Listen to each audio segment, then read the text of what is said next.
Here we are at the beginning of level 11 in the Condemned 2 guide. As soon as you blast your way through that container, there is a radio right in front of you.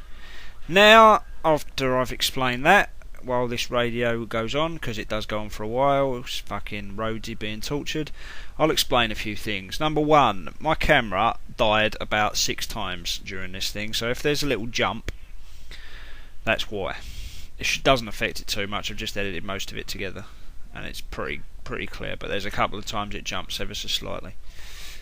Number two, for some reason, when I pick up the assault rifle, I cannot see through the fucking lens of it, which is an absolute bitch on this level, because there's plenty of enemies that you want headshots on or to shoot from far away. So there'll be a few things a little further on where I take an alternate method of getting past them, if you will.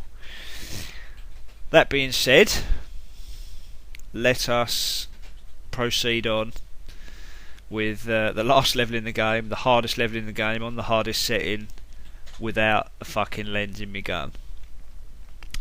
And I find out any minute now, and you'll see me scratching my head, totally bemused as to why that's happening. Take that guy out, and there's a guy right at the back. Hang on, where's me hang on, what the fuck? Where's me lens gone? So yeah, confusion. I'll swap guns out, nothing works. Absolute pain in the bollocks. Since I was right at the beginning of the level, I could have stopped and gone on, but we'll struggle through together. It doesn't matter. When you've played the game a few times, you know where all the baddies are going to come from for the most part. Swap the gun out. I don't want that one. Let's get this one out. No, that's still the same problem. Well, what a piece of crap. So, on this level, 2 radios, 2 emitters, 2 responses, and 5 of these giant Atari joystick jobs, where we have to blow up the giant emitters, which is your optional task for this level, and everything else is just making sure you stay alive, because it's really annoying. Certain parts of it are the sound emitter guys, the helicopter. Oh, you'll see. That guy gets a good chin in before I take him out, and then we move on up the ladder, and then we'll come to the second radio. And if you've been following my guide and this is your last level, this will get you Come in Tokyo, the achievement for 30 of your gamer points. And then we go around the corner here for emitter number 1 on this level, not forgetting the guy that's on the floor. Take out those barrels usually, but not this time. As you come across here, there's a load of times a guy comes from behind you. Or not a guy, one of those crawling fucks. After you kill this guy and you move forward again, once you kill the next 3 guys that are around the corner, another one comes from behind, which is why I keep looking behind me, because I know there's another one coming, and he does come eventually.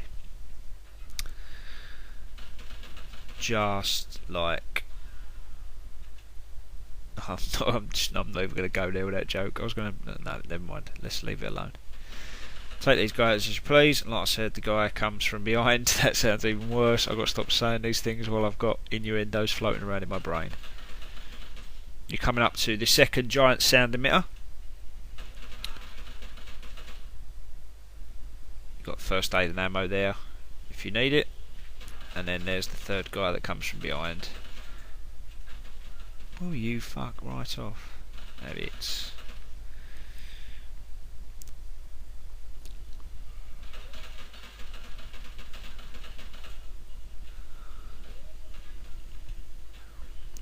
A little bit of poor gunplay by me there.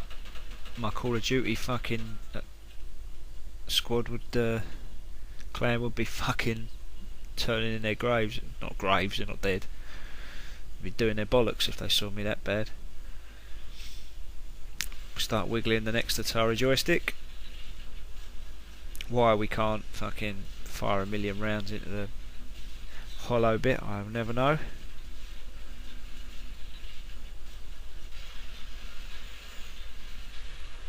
But in any case, once you do that, every time you destroy one of those emitters, you'll get a couple of those crawling guys, or at least one of those crawling guys come at you, so just make sure you're ready for them as soon as it blows up.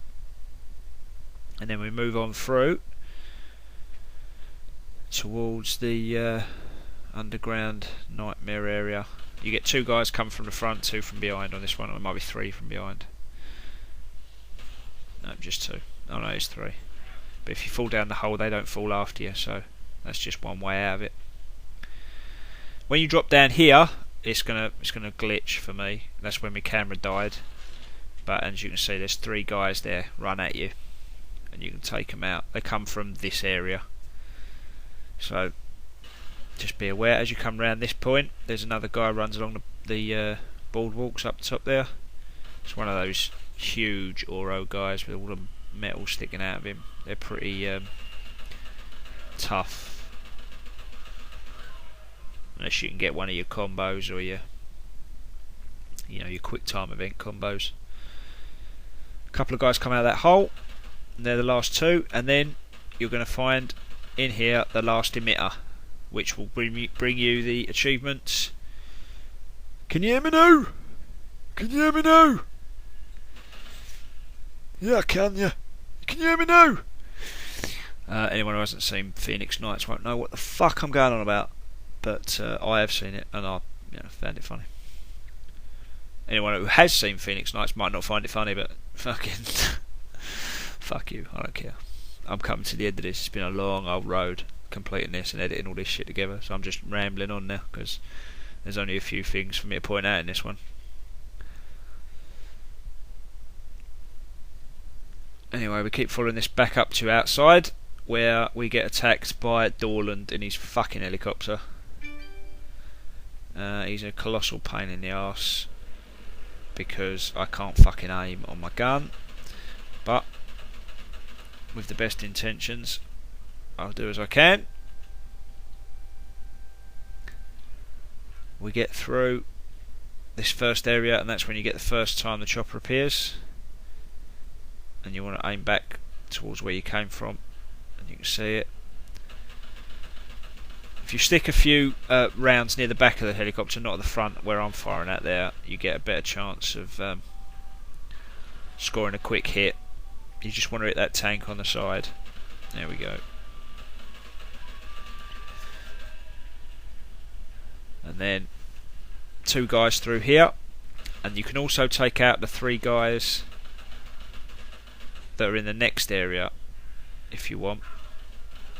You don't have to wait until you've taken out the chopper, because you can hide behind this metal bit on the side and take those 2 guys out, as you can see I am doing. Just makes it a little bit easier because you've got first aid about you here if you need it.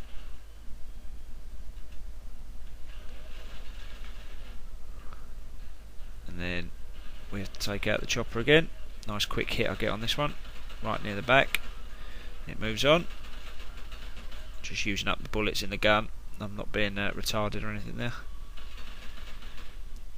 And then you've got a geezer at the back, miles away on the balcony. Just need to take him out. Of course I can't aim, so I'm trying to do it from the hip. Eventually he dies. And then when you go over the top here, there's one more guy and one more attack on the chopper. If you come around the side here, I found this easier, and you can aim up at the balcony, take out the guy, and then you've got the chopper at your leisure then. And the chopper is just out and behind you. Wait for it to finish firing, pop out, unload a few rounds like that, and then come in. I managed to get it first time, and then you just have to wait for it to crash. That is part 1, and I will see you in part 2.